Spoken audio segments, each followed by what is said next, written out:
Ya wah, kalau nasihat ulama, Quran sudah tidak didengar, maka alam yang milik Allah ini akan bicara.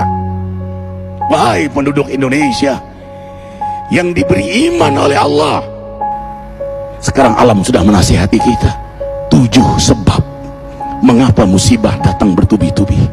Yang pertama, karena banyaknya maksiat.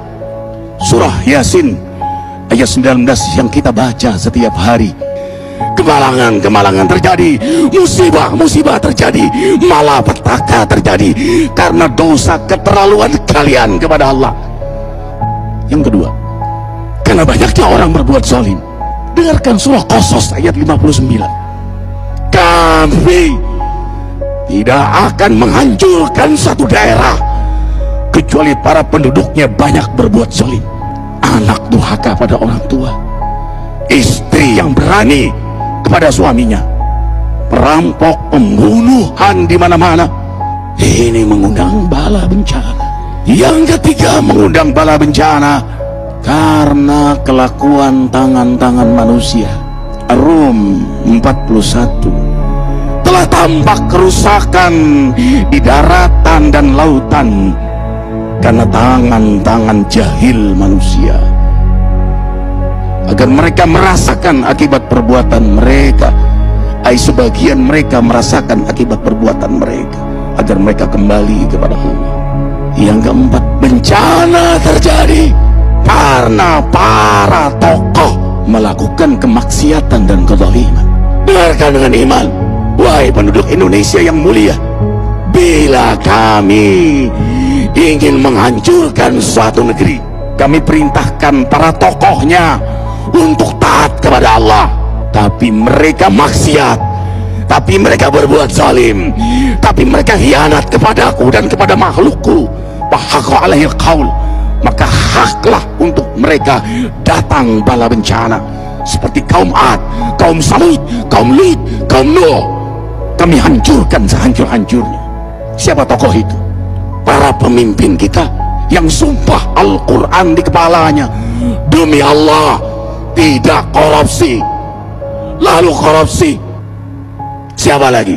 Hartawan, orang-orang kaya yang dengan harta berpoya-poya, sombong, maksiat dengan kekayaannya di tengah orang yang banyak menderita. Siapa lagi? Ulama yang menjual ayat-ayat Allah dengan murah. Subhanallah. Yang kelima, mengapa bala bencana terjadi? Karena orang-orang soleh, orang-orang baik diam melihat kemaksiatan dan kemungkaran. Surah Al-Anfal ayat 25. Takutlah kalian dengan musibah yang tidak hanya menimpa orang yang maksiat, orang yang berbuat zalim, tapi juga kalian orang-orang soleh. Maka masa bodoh dengan kemaksiatan bukanlah sikap seorang mukmin. Amar ma'ruf nahi munkar adalah amal cerdas. Yang keenam, justru karena rahmat Allah, karena peringatan yang Allah hadirkan agar hadir mahkamah kesadaran kita.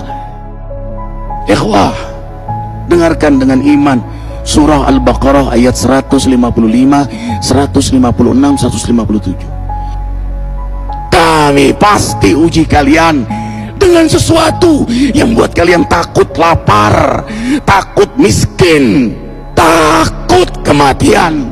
Tapi kabarkan berita gembira bagi hamba Allah yang sabar dari semua ujiannya, yang mereka berkata, sesungguhnya kami milik Allah dan sesungguhnya kami akan kembali kepada Allah. Yang terakhir, yang ketujuh, ada yang nanya, bagaimana yang maksiat yang selamat? Tenang-tenang saja.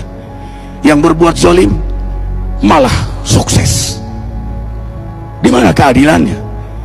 Allah Maha Adil. Dengarkan surah Hud ayat 15-16.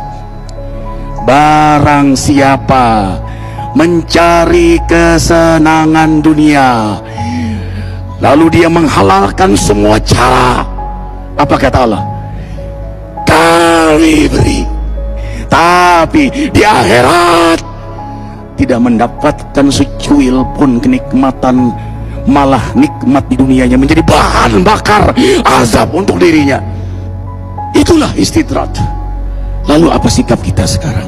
Orang beriman menjadikan peristiwa apapun sebagai jalan untuk mendekatkan dirinya kepada Allah.